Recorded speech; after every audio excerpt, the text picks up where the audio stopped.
Hollywood Florida.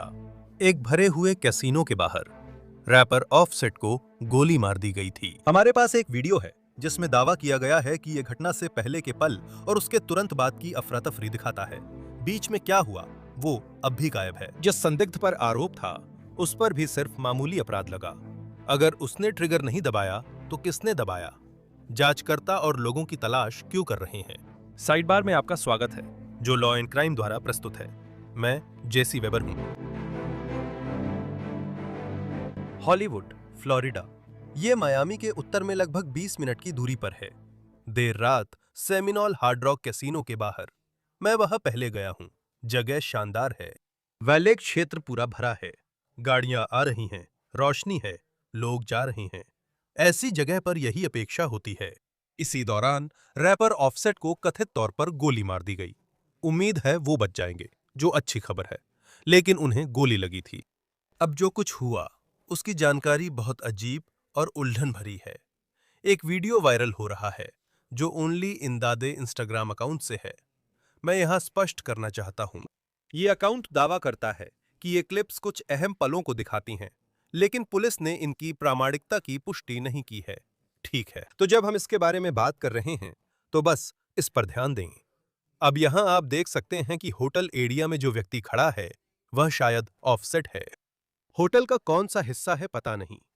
कुछ असामान्य नहीं दिख रहा। वे बस खड़े हैं। कोई तनाव या संकेत नहीं है कि कुछ होने वाला है।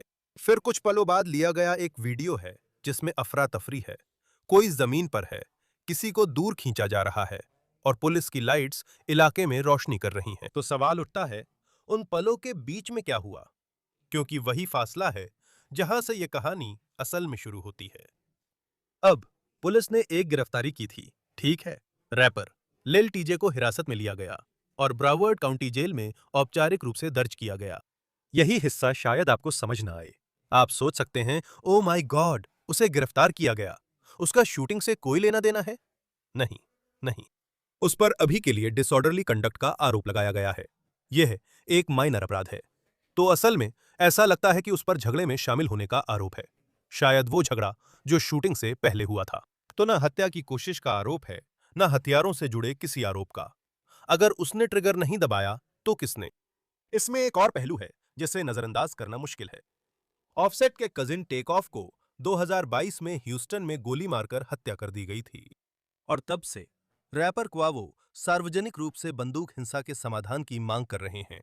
यहां तक कि कमला हैरिस के साथ बैठकर ऐसी ही घटनाओं को रोकने के बारे में बात कर चुके हैं। तो जब कुछ साल बाद ही ऑफसेट को गोली मार दी जाती है तो यह स्वाभाविक रूप से कई सवाल खड़े करता है। हम ये नहीं कह रहे कि इन दोनों का कोई संबंध है, लेकिन हम दोनों के बारे में बात किए बिना कैसे रह सकते हैं? और मैं अभी कुछ ही पलों में retired NYPD detective David Sarni को बुलाने जा रहा हूं, जो इस सब का विश्लेषण करेंगे और बताएंगे कि जांचकर्ता यहां क्या ढूंढ सकते हैं। लेकिन यह मामला जितना पहली नजर में लगता है उससे कहीं ज्यादा जटिल हो सकता है। तो सोमवार की रात 6 अप्रैल करीब 7 बजे हॉलीवुड फ्लोरिडा के सेमिनोल हार्ड रॉक होटल और कैसीनो के बाहर पुलिस ने शुरुआत में यही कहा। यह बयान गैरी बिटनर का है, जो सेमिनोल पुलिस के पब्लिक इंफॉर्मेशन ऑफिसर हैं। उन्होंने कहा, हमें शाम 7 बजे के बाद वैलेट एरिया में हुई घटना की जानकारी है। सोमवार को सेमिनोल हार्ड रॉक हॉलीवुड के बाहर यह घटना हुई, जिसमें एक व्यक्ति को जानलेवा चोटें नहीं आईं और उसे हॉलीवुड के मेमोरियल रीजनल अस्पताल ले जाया गया।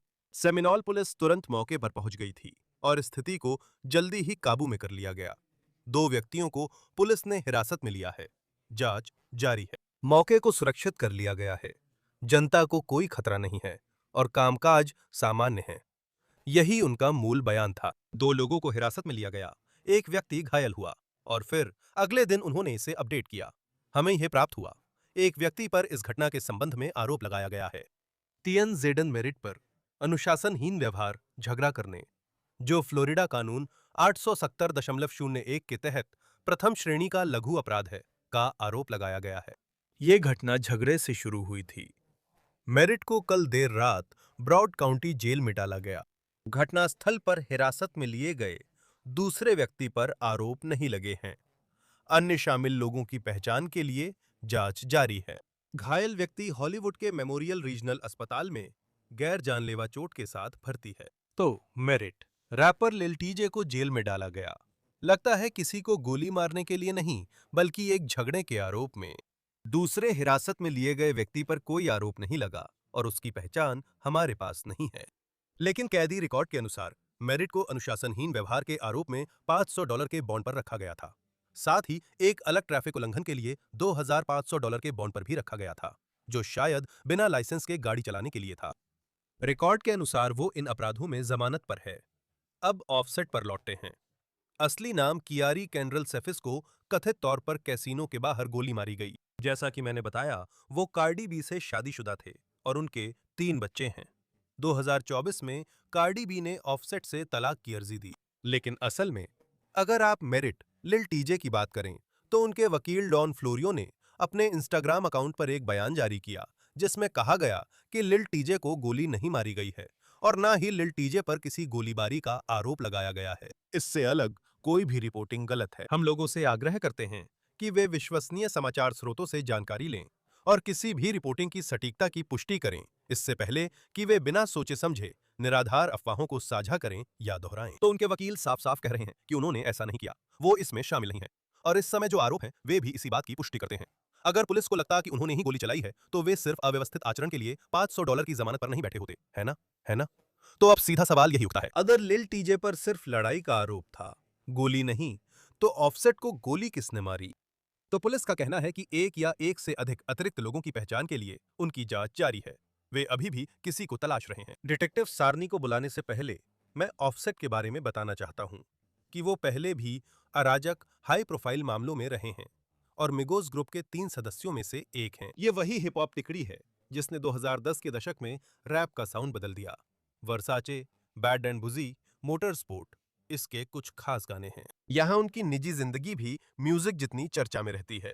जब ऑफसेट ने कार्डी बी से शादी की थी, उनके 3 बच्चे हुए। 2024 में कार्डी बी ने ऑफसेट से तलाक के लिए अर्जी दी, लेकिन दोनों ने असल में चुपचाप शादी कर ली थी। उन्होंने सितंबर 2017 में अटलांटा में गुपचुप शादी की, फिर 1 महीने बाद सगाई की घोषणा की। तरीका उल्टा था, पर उन्होंने ऐसा ही किया। बताया जाता है कि उनका रिश्ता काफी उतार चढ़ाव भरा रहा है। तो उन्होंने सबसे पहले 2020 में तलाक के लिए अर्जी दी थी, फिर उसे वापस ले लिया और फिर जुलाई 2024 में दोबारा अर्जी दी। और इस बार मामला काफी खराब हो गया। मेरा मतलब है, हमने इसे साइबर के एक पिछले एपिसोड में कवर किया था, तो मैं यहाँ सिर्फ मुख्य बातें बताऊंगा। लेकिन कार्डी बी ने ऑफसेट पर गंभीर आरोप लगाए हैं। उन पर उनका पीछा करने, परेशान करने, यहाँ तक कि उन्हें जान से मारने की धमकी देने का भी आरोप लगाया है। अब ऑफसेट ने इन सब बातों पर कभी भी आधिकारिक तौर पर सार्वजनिक रूप से कोई प्रतिक्रिया नहीं दी। उनके प्रतिनिधि भी चुप ही रहे। लेकिन जब आप सुनते हैं कि ऑफसेट को एक कैसीनो के बाहर गोली मारी गई, तो ये खबर इसलिए भी फैलती है क्योंकि उनकी जिंदगी में पहले ही कई विवाद और बदनामी रही है और वो हमेशा सुर्खियों में रहे हैं। उनका नाम पहले से ही बड़ा है। इस नाम के साथ बहुत सारा ड्रामा जुड़ा है, सुर्खियां हैं और कार्डी बी से उनका रिश्ता भी है। सीधे कहूं तो मैं नहीं कह रहा कि ये सब उनकी गोलीबारी से जुड़ा है, लेकिन उनकी जिंदगी उसी संदर्भ में समझनी होगी। यहाँ एक और भारी परत है। मुझे फिर से ऑफसेट के कजीन टेक ऑफ का जिक्र करना होगा, जो मिगोस के सदस्य और बड़े स्टार थे। नवंबर 2022 में टेक ऑफ को ह्यूस्टन में एक बॉलिंग एली के बाहर गोली मारकर मार दिया गया था। वो 28 साल के थे। यह मामला अभी भी चल रहा है। पैट्रिक क्लार्क नाम का एक व्यक्ति है, उस पर आरोप हैं, लेकिन वो खुद को बेगुनाह बताता है। उसका ट्रायल इसी साल नवंबर में है। टेक ऑफ की मौत के बाद मीगोस के तीसरे सदस्य क्वावो एक मिशन पर हैं। उन्होंने टेक ऑफ की याद में रॉकेट फाउंडेशन शुरू किया और बंदूक हिंसा की रोकथाम के लिए करोड़ों की रकम समर्पित करने का संकल्प लिया। टेक ऑफ के 30वें जन्मदिन पर क्वावो ने अटलांटा में सम्मेलन कर उपराष्ट्रपति कमला हैरिस संग उसी तरह की गोलीबारी रोकने पर चर्चा की, जिसमें उनके भतीजे की मौत हुई थी। कई साल बाद ऑफसेट को देर रात कैसीनो में गोली लगने पर अफरा तफरी मच जाती है। आप समझ सकते हैं, पहली बात, ये कितना दुखद है, ये कितनी दुर्भाग्यपूर्ण बात है। और आप यह भी समझ सकते हैं कि लोगों का ध्यान कुछ खास बातों की ओर क्यों जाता है। फिर से, मैं ये नहीं कह रहा कि इन सब का आपस में कोई संबंध है, लेकिन आपको हर चीज को संदर्भ में देखना चाहिए और मैं इसके बारे में बात करना चाहता हूं। ठीक है, मैं इस बारे में बात करने के लिए retired NYPD detective Dave Sarni को बुलाना चाहता हूं। डेव, आपको देखकर अच्छा लगा। समय निकालने के लिए धन्यवाद। आप और मैं अभी बात कर रहे थे। हम दोनों पहले भी इस प्रॉपर्टी पर आ चुके हैं। आप जानते हैं, यह बहुत सार्वजनिक इलाका है। जब आपने शूटिंग के मामले देखे हैं, आपने हाई प्रोफाइल केसों पर भी काम किया है। मेरा मतलब है, जो पहली चीज मुझे सबसे अलग लगी, हम इसी के बारे में बात कर रहे थे कि एक बड़ा रैपर है जिसे एक बड़े कैसीनो के बाहर गोली मारी जाती है। गवाह हैं, हर जगह कैमरे हैं, और फिर भी उन्होंने सिर्फ 2 लोगों को हिरासत में लिया। एक पर अभी तक कोई आरोप नहीं है और दूसरे पर सिर्फ उपद्रवी आचरण का आरोप है। इससे आपको जांच के बारे में क्या लगता है? खैर, मुझे बुलाने के लिए धन्यवाद। फिर से, ये इस पर निर्भर करता है कि पुलिस कितनी जल्दी मौके पर पहुंचती है। मुझे पता है कि सेमिनोल पुलिस डिपार्टमेंट इसे संभालता है। यह एक आदिवासी पुलिस एजेंसी है। मुझे नहीं पता वहां सुरक्षा कैसे काम कर रही है। यह वैलेट एरिया है, वहां भीड़ हो सकती है, बहुत ज्यादा भीड़। यहाँ बहुत सारे सवाल उठते हैं क्योंकि रैपर में से एक लिल टीजे को उपद्रवी आचरण के लिए गिरफ्तार किया गया है। उसे जरूरी नहीं कि गोलीबारी के लिए गिरफ्तार किया गया हो। हमें पता है ऑफसेट को गोली लगी, पर किसने मारी नहीं पता। उम्मीद है कुछ खोखे मिलेंगे। लेकिन उस जगह पर हर जगह वीडियो कैमरे लगे हुए हैं। वहां हर जगह कैमरे हैं। मैं आपको गारंटी देता हूं कि डिटेक्टिव्स शूटिंग के पल से वीडियो को पीछे और आगे दोनों तरफ खंगालेंगे। यह एक फायदा है। ये उस जगह पर होने के कुछ फायदों में से एक है जहां ये घटना हुई थी। अगर मैं आपको सही समझ रहा हूं, तो इस शूटिंग का होना और किसी भी तरह से सीसीटीवी में कैद न होना बहुत मुश्किल है। क्या फुटेज देखने में समय लगता है? हाँ, इसमें समय लगेगा क्योंकि मैं हमेशा घटना के पहले और बाद की बात करता हूँ। आपके पास घटना है, फिर आप देखते हैं कि क्या है, और पहले के हिस्से को देखते हैं। तो आप उस समय ऑफसेट और लिल टीजे जहां भी थे, सब कुछ ट्रैक करने की कोशिश करेंगे। क्योंकि मेरी समझ के अनुसार लिल टीजे और ऑफसेट दोस्त नहीं हैं। तो वे दोनों एक ही समय पर वहां क्यों हैं? यह एक ऐसी बात है जिसे हमें जांच आगे बढ़ने पर देखना होगा। दोनों के पास वकील हैं, तो दोनों को अपने वकीलों के जरिए ही बात करनी होगी। तो आपको ये जांच मुख्य रूप से फोरेंसिक सबूतों और वीडियो, आसपास के कैमरों की फुटेज जैसे सबूतों के साथ साथ वहां मौजूद किसी भी गवाह के बयान के आधार पर करनी होगी। आसपास के मोबाइल फोन की कैमरा फुटेज का क्या? मैंने पहले कहा था, ये फुटेज एक अकाउंट से है जिसे हम और पुलिस सत्यापित नहीं कर सके। लेकिन पुलिस हर किसी के मोबाइल फोन की फुटेज कैसे ढूंढती है? क्या वे उन लोगों को ढूंढ सकते हैं जो कैसीनो में थे? क्या वे उनकी मोबाइल फोन फुटेज हासिल कर सकते हैं? क्या उन्हें वह फुटेज पाने के लिए वारंट की जरूरत होती है? क्या वे पूछते हैं? क्या वे सार्वजनिक अनुरोध जारी करते हैं? अगर आपके पास उस घटना की फुटेज है, तो कृपया हमें भेजें। यह प्रक्रिया कैसे काम करती है? खैर, इसके कई तरीके हो सकते हैं। एक तरीका यह होगा कि आपके पास जो भी वीडियो फुटेज है उसकी मांग की जाए, यानी जिसके पास भी उस घटना का वीडियो है। संभावना है कि आपके वीडियो सबसे पहले सोशल मीडिया पर भेजे जाएंगे। टीएमसी भी इनमें शामिल है। पुलिस से पहले ही उनके पास वीडियो पहुंच सकता है। अगर लोग आपके पास हिरासत या कस्टडी में हैं, तो उनके फोन लेने होंगे, और उसमें से कोई भी वीडियो प्राप्त करने के लिए आपको सर्च वारंट की जरूरत होगी। जब तक वे सहमति नहीं देते, वो फोन अभी भी उनकी संपत्ति है, और कोई भी वीडियो सबूत जब्त करने के लिए हमें सर्च वारंट चाहिए होगा। लेकिन अगर आपको ऐसे लोग मिलते हैं जो सहमति दे रहे हैं, तो वो एक अलग बात है। मैं आपको गारंटी देता हूं, वे इंटरनेट पर भी छानबीन करेंगे। किसी भी व्यक्ति ने अगर वो वीडियो किसी भी सोशल मीडिया प्लेटफॉर्म पर डाला है, चाहे वो एक्स हो, इंस्टाग्राम हो, या कोई भी ऐसा प्लेटफॉर्म जिस पर वो वीडियो आया है, क्योंकि असल में लोग वीडियो वहीं भेजते हैं, और खासकर टीएमजी को, क्योंकि वहां इसके लिए पैसे भी मिलते हैं। क्या आपको लगता है कि अगर हमारे पास ऑफसेट से जुड़ी कोई स्थिति हो, तो वो थोड़ा जटिल हो सकता है? मुझे नहीं लगता कि अभी किसी और को गोली मारी गई है। लेकिन चाहे ऑफसेट हो या कोई और जो ऑफसेट के साथ था, क्या उनके पास ये पहचानने की क्षमता होगी कि शायद यह किसने किया? या क्या वे यह पहचानने के लिए तैयार होंगे कि शायद यह किसने किया? ये वही मुद्दे हैं जिन पर हम घटनाओं के वक्त बात करते हैं। अधिकांश कलाकार पुलिस के साथ सहयोग नहीं करते और उन्हें बताने में झिझकते हैं कि क्या हुआ। तो आपको सबूत देने की कोशिश करनी होगी।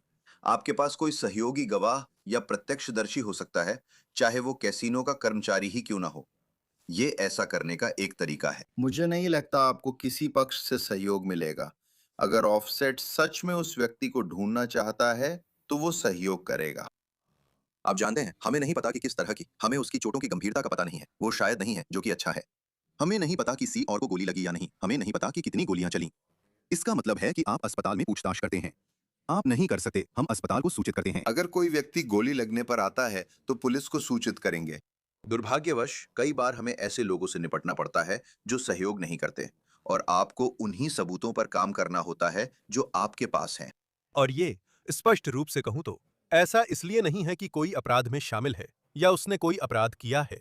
इसके और भी कारण हो सकते हैं। ये हो सकता है, मेरा मतलब है, आप मुझे बताइए, आप एक कलाकार हैं, आपने ऐसा पहले होते देखा है? क्या ये प्रतिष्ठा की वजह से है? क्या ये संस्कृति की वजह से है? क्या ये व्यक्तिगत कारणों या अनुभवों से है? इसका मतलब किसी की शामिल होने की पुष्टि नहीं है। ये सिर्फ संभावित कारण हैं। हाँ, यही वजह है कि कई कारण होते हैं जिनकी वजह से लोग सहयोग नहीं करते। वे नहीं चाहते, यह एक प्रतिष्ठा की बात है। आप अपनी साख बनाए रखना चाहते हैं। आप पुलिस से बात नहीं करना चाहते, क्योंकि अगर आप पुलिस के साथ सहयोग करते हैं तो इसका मतलब है कि आपकी साख खत्म हो जाती है। हिप हॉप बार्स ने ऐसा किया है। सोशल मीडिया पर लोग उन्हें नकारात्मक मानते हैं, लेकिन इन्हें देखकर आप चाहते हैं कि लोग सही करें। हकीकत यह है कि उस व्यक्ति को गोली लगी, पर हमें नहीं पता वे किस पार्टी के थे या कौन थे। क्या वे ऑफसेट के ग्रुप के थे? उसके दोस्त और ऑन्तुराज वहां है? क्या वो शख्स लिल टीजे से जुड़ा हो सकता है? हमें नहीं पता, इसलिए हम पहचान जानने की कोशिश करेंगे। अगर आप चाहते हैं कि काम और फायरिंग के नतीजे सही तरीके से निपटें, तो हर प्रतिभागी, खासकर पीड़ित का सहयोग जरूरी है। और वैसे मुझे नहीं पता, ऑफसेट शायद पूरी तरह से सहयोग कर रहे हूं, हमें नहीं पता। लेकिन मैं बस ये सोचने की कोशिश कर रहा हूं कि पर्दे के पीछे क्या हो सकता है, जिसमें बैलिस्टिक्स भी शामिल है। तो मुझे इसके बारे में बताइए, वे कैसे रिकवर करते हैं? आपने कारतूस के खोखों के बारे में बात की थी। अगर कोई गोली भी है जो किसी पीड़ित में गई, जो ऑफसेट में गई, क्या वे उसे रिकवर कर सकते हैं? क्या वे उसे किसी बंदूक से मिलान कर सकते हैं? क्या वे इसे संदिग्धों से जोड़ सकते हैं? वहां की प्रक्रिया क्या है? तो अब आपके पास एक अपराध स्थल है, तो हमें यह निर्धारित करना होगा कि क्या वो गोली आर पार गई थी, यानी क्या वो गोली शरीर को आर पार भेद कर निकल गई थी। हमें तो यह भी नहीं पता कि चोट कहाँ लगी थी। रिकवर करने के लिए ये निर्भर करेगा कि ऑफसेट के शरीर से गोली निकालने के बाद वो कैसी दिखती है। क्या वो काम की होगी? शायद नहीं। लेकिन आप जिस चीज की तलाश कर रहे हैं वो है कारतूस का खोखा या कारतूस के खोखे। इसी वजह से वीडियो महत्वपूर्ण है। हमारे पास गवाह भी हैं। हमने अभी तक यह निर्धारित नहीं किया है कि कितनी गोलियां चलाई गई थीं। तो उस क्राइम सीन को सुरक्षित रखना चाहिए। और जो बात है हथियार की, क्या वो व्यक्ति हथियार अपने साथ ले गया, या जैसा हम कहते थे, हम इसे एक तरह से ब्रुकलिन बाउंस कहते हैं, जहां हथियार घटना स्थल पर छोड़ दिया जाता है और किसी ने उसे उठा लिया। इसी वजह से वो वीडियो बहुत महत्वपूर्ण है, ये पता लगाने के लिए कि कितनी गोलियां चली थीं, अगर आपके पास गवाह नहीं है जो आपको बता सकें। और बंदूक कहाँ है या थी जब फायरिंग हुई थी। तो इसमें बहुत सारी बातें शामिल हैं। ये वीडियो के आधार पर जल्दी सुलझ भी सकता है, लेकिन यह जल्दी सुलझेगा या नहीं, यह इस पर निर्भर करता है कि पीड़ित और आपके आसपास के सभी लोग, गवाह वगैरह, कितना सहयोग करते हैं। और मुझसे लिल टीजे के बारे में बात करें। मेरा मतलब है, फिर से, खबरों के मुताबिक उन्हें गिरफ्तार किया गया है, शांति भंग करने के आरोप में, और जमानत भी काफी कम रखी गई है।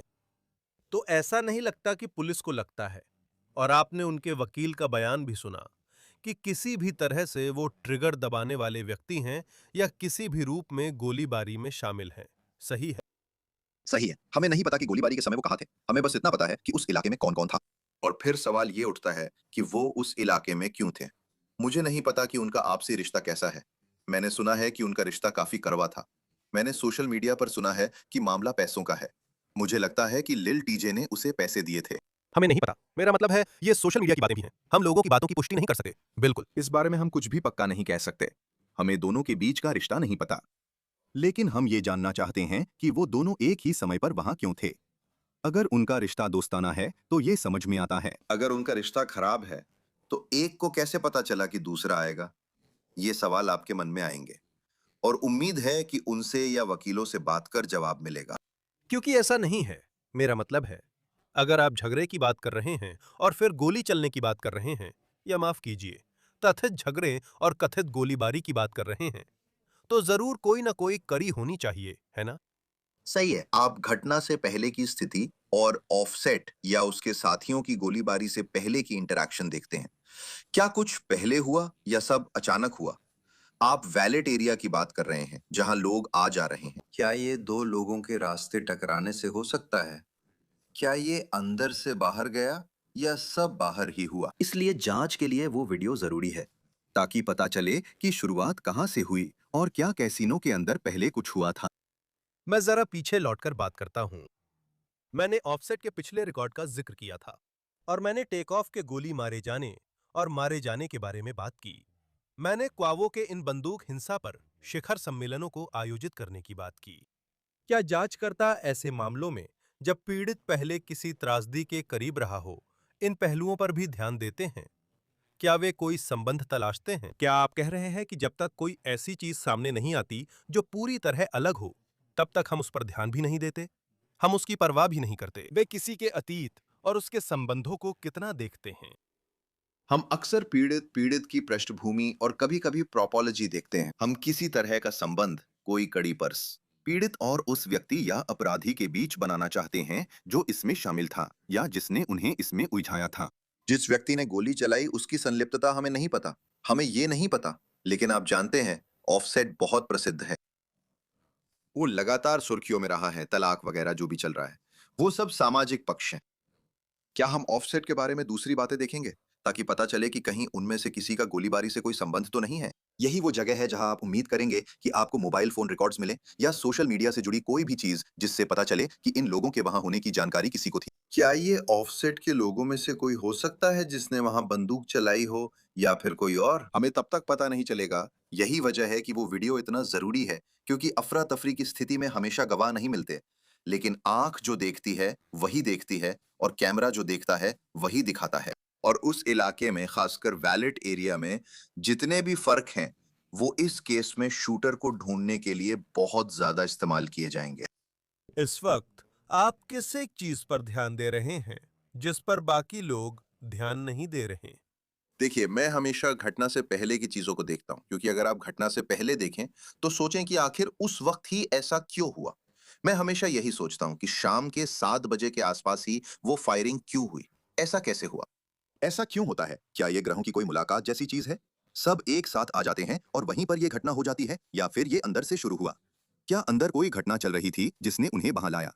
तो हम इसी चीज की तलाश कर रहे हैं। इसीलिए मैं हमेशा घटना से पहले की स्थिति को देखता हूं, क्योंकि बाद में दिशा का पता लगाने के लिए ये जरूरी होता है।